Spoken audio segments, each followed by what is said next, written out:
네, 3월 27일 멤버십 라이브 파트 2 이어가도록 하겠습니다. 알트 시즌 과연 언제 도래할 것인가? 상당히 굉장히 큰 관심 포인트라고 할 수밖에 없겠죠. 비트코인이 일단 의미 있는 흐름 보여주고 있고, 비트코인이 고점을 찍고 어느 정도의 조정이 살짝 나와줄 때 사이드 횡보를 하는 동안 알트 쪽으로 자금 유입이 이루어지면서 알트 시즌 통상적으로는 반감기 패턴을 대입시킨다라면 보통은 비트코인이 반감기 전 회기를 통해서 반감기를 거치고 한 5달 정도 사이드 횡보하면서 축적의 시간을 거치는 동안 그때 이제 알트들이 펌핑이 나오곤 했었는데, 요번 같은 경우에는 저희가 파트 1에서 짚어봤던 것처럼 기존의 반감기 사이클 시장 역학이 그대로 대입되지 않을 가능성, 그런 것들도 생각을 해볼 수가 있잖아요. 그래서 알트 시즌 같은 경우에도 과연 어떤 형태로 언제쯤 어느 정도 규모로 펼쳐지게 될지 상당히 궁금합니다. 오늘 알트 시즌 인덱스는 47을 가리키고 있습니다. 아직은 여전히 비트코인 중심이라는 것을 느낄 수가 있고, 알트 시즌으로 도래했다 이렇게 공식적으로 이야기를 하는 게 보통 75, 아직 47이니까 좀 갈 길이 멀어 보이죠. 그래도 일부 알트들이 펌핑이 좀 나오고 있는 모습도 포착이 되고 있는데, 상위 50개 코인들 가운데 75%가 비트코인보다 더 나은 퍼포먼스를 보였을 때 알트 시즌으로의 진입으로 이야기를 합니다. 완벽한 비트코인 중심의 비트코인 시즌은 25, 그런데 지금 47. 얼추 그래도 저번 미니 랠리를 할 때 저번 시즌에서 이때 말하는 거죠. 연초에 연말연시 거치면서 이때만 하더라도 80을 넘기기도 했었어요. 그러다가 지금 다시금 비트코인 중심의 시장이 펼쳐지면서 47로 떨어졌는데, 이런 상황이 조금 지나고 나면 의미 있는 알트들의 어떤 순환매 양상도 우리가 바라볼 수 있지 않을까, 뭐 그런 생각이 들기도 합니다. 이건 이더리움 한 달 먼슬리 차트인데 되게 재밌어요. 지금 이게 패턴 자체가 어센딩 트라이앵글, 이 상승 상승 패턴이 잘 형성이 됐고 이번에 돌파 지지까지 나와줬다. 근데 이게 지금 한 덩어리가 1개월이잖아요. 그러니까 지지 잘 받고 있는데 간다는 거예요. 어디까지? 2만 달러까지 지금 나간다라는 얘기를 하고 있습니다. TH 트레이더 앨런의 분석인데, 이더리움 2만 달러 시대가, 그러니까 이게 단기가 아니고 이번 사이클 전체 내년까지를 봤을 때, 연말연시 뭐 내년 상반기 정도까지 봤을 때 이더리움 2만 달러 시대가 도래할 수 있다라는 얘기를 하고 있는 건데, 이건 이제 그런 거죠. 연내 어느 시점에 5월 23일 아니면 연내 어느 시점에 이더리움 현물 ETF가 승인이 된다라면 이런 상황 벌어질 수 있겠죠. 이 최소한 뭐 2만 달러까지는 조금 숫자가 커 보이긴 하는데 한 1만 달러 정도까지는 어느 정도 가능하지 않을까. 이미 4천 달러를 뚫어냈기 때문에 이더리움 현물 ETF가 비트코인 현물 ETF만큼 시장의 관심을 끌게 된다라면 상당한 이더리움 현물에 대한 시세 반등 가능성, 알트 대장 이더리움이 1만 달러 시대를 연다라면 다른 알트들은 어떻게 될 것인가, 뭐 이런 기대감 함께 깔려있기 때문에 이더리움 홀더가 아니더라도 이더리움 무조건 잘 돼야 됩니다. 이더리움이 잘 돼야지, 알트 대장이 잘 움직여줘야지 전체 알트 시장이 어떤 시즌의 모습을 낼 수 있기 때문에 뭐 이더리움, 솔라나, XRP 이런 종목들이 잘 가져야 됩니다. 그래서 이더리움에 대한 이런 어떤 전폭적인 전망은 그래서 더 조금 기대감을 키우는 부분이 아닌가 생각되기도 하네요. 한 가지 조금 걱정되는 게 이제 이더리움의 증권성 논란이죠. 지금 이번에 CFTC가 쿠코인을 기소하면서 비트코인과 이더리움과 라이트코인을 CFTC 관할 대상으로 지목을 하면서 사실상 상품으로 분류를 해버렸습니다. 그래서 CFTC가 지금 이더리움을 상품으로 분류하다 보니까 이건 정말 지금 SEC와 밥그릇 다툼이 되고 있거든요. 그래서 미국 SEC가 과연 이더리움을 또 상품으로 밀어붙이기 위해서 헛짓을 또 하게 될 것인가. 미국 의회에서도 지금 반감이 만만치가 않은 상황이라서 만약이라도 SEC가 헛짓을 조금 더 강력하게 하게 되면 이더리움 현물이 시세 압박을 받을 가능성은 있습니다. 그런데 전반적으로 지금 CFTC도 간단치 않은 모습을 보이고 있잖아요. 우리 건데 뭐 이렇게 얘기를 하고 있기 때문에 이미 사실 그냥 솔까말 SEC가 미워서가 아니고 이더리움 선물 ETF를 승인했을 때부터 사실상 SEC는 이미 이더리움을 상품으로 간주한 것이다. 이게 맞지 않나 싶어요. 그래서 SEC가 지금까지 어떤 관점 자체를 뒤집으면서 무리수를 줄 것인가, 이게 또 이제 하나의 관전 포인트인데, 그런 상황이 조금 악화되면은 현물 시세가 조금 압박받을 수도 있습니다. 그런데 CFTC가 이번에 보여준 상황을 보면 그렇게 호락호락 이더리움에 대한 규제 관할권을 그렇게 SEC에 쉽게 내주진 않을 것 같다. 뭐 그런 생각이 들기도 하더라고요. 그래서 패트릭 맥헨리를 비롯해서 하원 의원 40명이 넘어요. 48명인가? 같이 이번 SEC에다가 서한을 보냈어요. 이더리움을 증권으로 간주한 프로메티움 조치에 대해서 SEC의 분명한 입장이 필요하다. 이더리움을 증권으로 간주하는 것은 CFTC의 입장과도 상충된다. 명확한 기준을 제시 못하면 생태계 혼란만 야기시킬 뿐이다. 야, 기준을 제시해. 기준을 대체 뭔 기준으로 이더리움이 증권이라는 거야? 지금까지 니네 이더리움 선물 ETF 승인하면서 상품으로 간주한 거 아니야? 대체 뭔데? 뭐 이런 얘기 지금 하고 있는 거죠. 그래서 하원에서도 지금 약간 날선 관점을 가진 의원들이 적지 않은 데다가 미국 대선이 또 코앞이기 때문에 글쎄요, SEC가 막 더 미쳐서 날뛰기가 쉽지 않을 것 같고, 지금 바이든 정부도 이게 간단치가 않은 게, 지금 로버트 케네디 주니어가 굉장히 암호화폐 친화적인 정책을 내세우면서 엄청 인기를 끌고 있잖아요. 지금 무소속으로 나왔는데 지지율이 20%가 여전히 넘고, 하버드에서 이번에 설문조사 결과를 했더니 트럼프, 바이든, 케네디 주니어 세 명에 대해서 호감도가 가장 높은 사람이 누구냐라는 질문에 대해서 1등이 로버트 케네디 주니어가 나왔어요. 그래서 지금 바이든 행정부가 자꾸 되도 않게 암호화폐에 어떤 억지 규제를 하게 된다라는 게, 추가적으로 더 한다라는 게 정치적으로 봐도 무리수가 될 가능성이 되게 높아요. 그래서 의회에서도 그렇지, 지금 유권자들의 흐름을 봐도 자꾸 암호화폐에 비판적인 그런 스탠스를 취한다라는 게 투심에 전혀, 그러니까 표심에 전혀 도움이 안 된다. 이게 지금 나와주고 있기 때문에 이미 사실 머리에 총 맞은 행동을 하도 많이 해가지고 뭐 별로 기대는 안 되는데, 전반적인 여론을 보면 SEC가 무리수를 더 두긴 좀 어렵지 않나, 뭐 그런 생각도 좀 많이 듭니다. 그래서 좀 봐야겠지만 간단치는 않다, 이런 것들을 조금 느낄 수는 있죠. 이더리움을 증권으로 무리하게 규정을 한다라는 게, 거기다 이더리움을 증권으로 가게 되면 이것도 소송 이슈로 번질 텐데, 과연 SEC가 소송에서 뭐가 될까? 뭐 이런 생각이 또 들잖아요. 그래서 되게 지금 흥미로운 상황이다. 이 정도도 함께 정리를 할 수 있을 것 같습니다. 알트 몇 개 좀 짚어볼게요. 패치. 오늘 하루 중에 저는 개인적으로 패치의 움직임이 가장 인상 깊었습니다.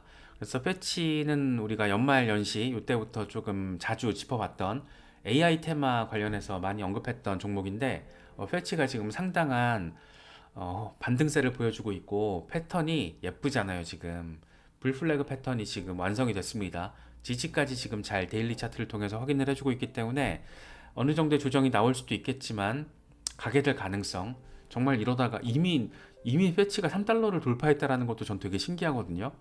저희가 패치 처음 얘기를 했을 때가 1달러 밑에 있을 때였으니까 되게 신기해요. 벌써 3달러야 이런 생각이 들어요. 그런데 AI 테마가 워낙 강하다 보니까 AI 테마 한 개, 두 개 정도는 좀 관심 있게 이렇게 조금 모아 가시는 것도 나쁘진 않을 것 같아요. 그래서 특히 패치 같은 경우에는 일단 AI 테마에서는 대장급으로 지금 상위 5위 안에 드니까, AI 테마에서 패치 같은 경우에는 그런 또 의미가 있어서 AI 테마에 관심이 있으신 분들은 지금 들어가기엔 사실 지금 오늘 같은 날 패치 들어가면 약간 안 되죠. 오늘 이미 벌써 큰 폭의 반등이 나왔는데 지금 들어가시면 안 되고, 한번 조정이 세게 왔을 때, 조정이 한번 오면 또 세게 올 수 있습니다. 예를 들어 가지고 요 시점이죠. 패치에 관심이 있었으면은 지켜보다가 요때 매수했어야지. 요때 요걸 노리고.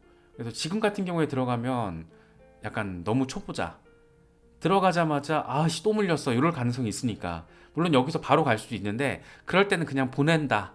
굳이 이 종목 아니더라도 괜찮은 종목들이 엄청 많기 때문에 여기 하나에 막 걸 필요는 없다라는 거죠. 그래서 그런 거 이제 선물 거래 중심으로 하시는 분들이 되게 잘 하시는데, 어쨌든 지금 같은 경우에는 이미 뭐 패치뿐만이 아닙니다. 강세장 국면에서는 일단 반등 나왔다. 그런 종목은 신규 진입은 절대 하시면 안 돼요. 대체적으로 조정이 빡세게 나올 가능성이 높고 특히 미들캡 이하에서는 절대 네버.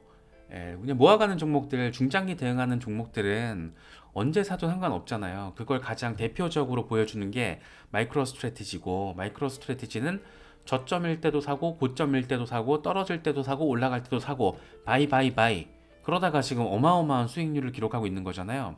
그래서 중장기 대응하실 거는 뭐 전혀 뭐 오늘 사도 되고 내일 사도 되고 상관없는데, 뭐 단기 대응하시는 종목이거나 이 신규 진입하는 종목은 정말 진입 시점을 잘 보셔야 되는 게 정답이죠. 근데 그 정답을 찾기가 어렵잖아요. 확실한 건 뭐냐면 오늘 같은 날은 패치는 진입 타이밍이 아닌 건 정답이에요. 신규 진입. 그래서 일단 흐름도 좋고 테마도 좋다라는 차원에서 말씀을 드리는 거지, 벌써 이렇게 반등을 했는데 지금 신규 진입하면 좀 위험하지 않을까. 근데 예를 들면 그런 건 상관없지 않을까 싶긴 해요. 나는 상관없어. 계속 모아갈 거야. 계속 마이크로 스트래티지, 죄송합니다. 발음도 꼬이네요. 마이크로 스트래티지처럼 계속 모아갈 거야. 뭐 이러든 저러든 상관없어. 이러면 상관없지만 보통은 그런 분들은 초보자들 사이에서는 많지는 않거든요. 그렇기 때문에 AI 테마 종목에서 패치는 굉장히 괜찮은 종목으로 평가받고 있고 인기 있는 종목이다라는 건 팩트예요. 그리고 불플래그 패턴을 완성해서 지금 반등이 나와준 것도 팩트예요. 그런데 지금이 과연 적절한 나이스한 진입 시점인가? 라는 거는 오답일 가능성이 있다라는 거죠. 그래서 항상 신규 진입은 언제나 신중하게, 답이 없습니다. 본인이 공부 빡세게 해가지고 지금 정도면 괜찮겠다 라고 분할 매수로 들어가야 하는 거지, 뭐 답이 없습니다. 그래서 정답에 가까운 부분과 오답에 가까운 부분들을 잘 이렇게 조금 리서치를 잘 하시면 좋을 것 같아요. 팬텀이네요. 팬텀 같은 경우에 이거 2시간 차트입니다. 팬텀도 흐름이 좋더라고요. 그래서 팬텀 같은 경우에는 그냥 지금 차트 딱 보시면, 조금 차트 보시는 분들은 아실 거예요. 차트 되게 예쁘다. 그래서 지금 나와주면 더 갈 수도 있어요. 팬텀은 여기서 지지 받아주면. 근데 빠질 수도 있고, 이게 빠질 때는 앞서 말씀드렸던 것처럼 팬텀에 관심이 있으셨던 분들에게는 매수 타이밍이, 진입 타이밍이 이제 될 수 있는 거고, 여기서 이제 지지받고 반등을 할 경우에는 홀더분들에게 수익화의 기회가 될 것이고, 지금쯤부터 올라갈 수도 있고 빠질 수도 있지만 중요 지지라인이니까.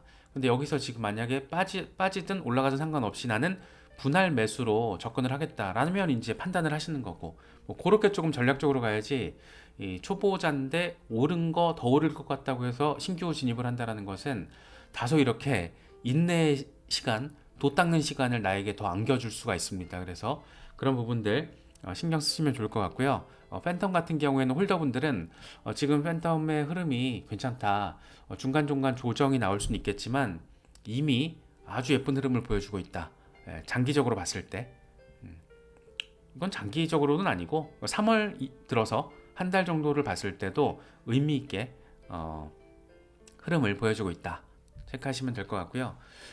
앱토스도 관심들이 되게 많으신가 보더라고요. 저는 따로 홀딩하고 있진 않은데 앱토스도 되게 관심 있는 분들이 많으신 것 같아서 차트가 조금 어쩌면 괜찮을 수도 있겠다 싶은 생각이 들어서 홀더분들 계신 것 같아서 가져와 봤습니다. 이거 투데이 차트예요. 이틀 차트인데 지금 컵앤핸들 패턴이 완성될 가능성을 이야기하고 있어요. 그래서 여기서 이렇게 빵하고 나가줄 수도 있지만 한번 빠질 수도 있을걸? 핸들 부분에서 한 번 더 빠져주고 그리고 나서 반등. 그래서 첫 번째 타깃은 52달러 메인 타겟, 그러니까 이번 강세장 전체 메인 타겟은 100달러 정도까지 이야기를 하네요.